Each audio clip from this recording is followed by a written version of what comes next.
Guys, Carlo Customs here, and today I am doing my review on my new 52 Joker. And this is the new story behind the Joker, one of my personal favorites so far. I'd be like, this is crazy, because this is not the Joker that killed Jason Todd, not the Joker that shot down Barbara Gordon, but this one is one of the newest ones, and it has such a cool story behind it. And the interesting about it, if I look in the background, there's the comic which that version of Joker was in. I had that comic for the longest period of time, and then once people started doing it, I figured, wow, that was in my comic that I haven't been reading, so I read over the entire comic and figured, alright, so let's make this figure. And the reason why I put these guys in, because these are sort of like side things that I didn't really want to show, but I sort of want to put it in something like this. But anyways, let's just cut to the chase and review our new 52 Joker. So here we have the new 52 Joker.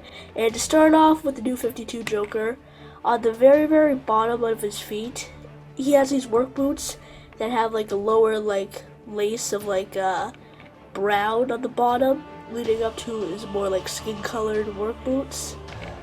And this whole figure was basically based off of like a dark blue, which is start coat, and then I gave like the shirt and the back of the shirt its own coloring because I couldn't match it completely, but I tried my best. And leading up to the waist section, he has this brown belt going all the way around his body. And using some clay and some paint, I was able to acquire some of his pouches, and I outlined like the flaps of the pouches and the little buttons on here and here. So yeah. And moving on to his hands were perfect because they were like the skin color thing in the comics, and the ones I used was like from this weird like Goomba thing from the brand new like a monster series. And this was really good because it really gave off that real peachy color for the figure, so I really thought that was for the best. And yeah.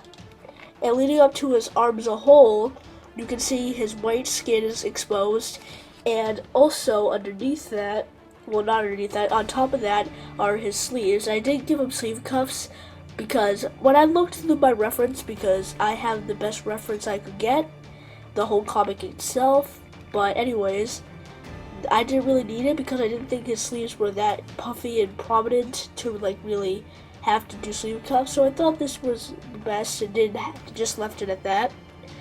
But yeah, that has to do it for his arms. And on his torso itself, you can see these black lines like representing the creasings in his shirt. A black line running up his shirt. And you may be able to see there's like little black dots running up next to the side end, just like the buttons. And up here is the exposed chest area, and his badge that says Joe. And speaking of Joe, he must have stolen this uniform from Joe's Garage, which is like some sort of garage company. Well, I'm not too sure about that. It wasn't really explained in the comics, but you know. And leading up to his head, and the head is what I like the most about this figure.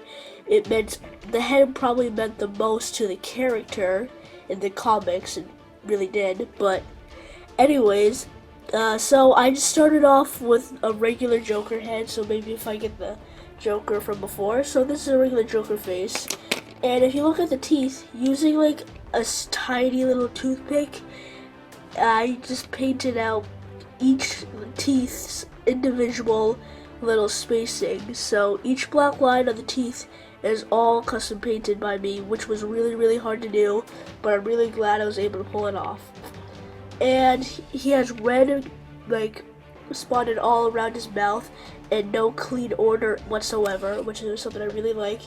And his eyes are really like deranged. He sort of looks cross-eyed a little bit, but I think I like it because it gives him more of like that psychotic look, which we all know he has. And leading up, he has this brown like line leading all the way around his hair, and that's the belt holding his face together. And what I used to do with the belt on the hair, I use this weird technique, but I used a hot glue. Excuse me. I used a hot glue strand to acquire his belt around his head. And also, lastly, with the hair, His hair is a regular Joker hair, but it is slightly colored, well, majorly colored because it's a really, really different color of green. And it was slightly sanded slash modified and all that. So yeah, that'll basically have to do it for the new 52 Joker and this video. So let's just conclude. Actually, one last thing before this video ends, guys, is I forgot to show off Joker's Batman cape and cowl linked together sort of thing he has. It's in one of the concept arts for the comic, and I really wanted to show this off, so I just whipped together the new 52 Batman heads for the new sets, and like this really dirty old cape that I modified. And I just threw them together, and there we go. You can have Joker has his little accessory like he does in one of the concept arts. So yeah, I hope you guys enjoyed, and now this is really it for the video.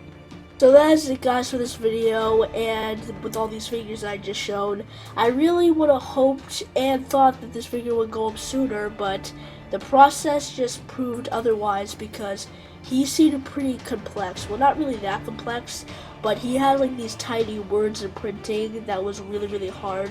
Well, not actually like printing, I mean like actually like word drawing. Like I didn't print anything. This is all paint. That's my intent with these figures. But anyways, I hope you guys enjoyed, and hope you guys can stay tuned for my new figures to come. So, with that, I'll see you guys later, and goodbye. I mean, it's what the figure definitely needed, and yeah. So I think they'll have to do it for my new 52 Jokers, so I think they'll do that.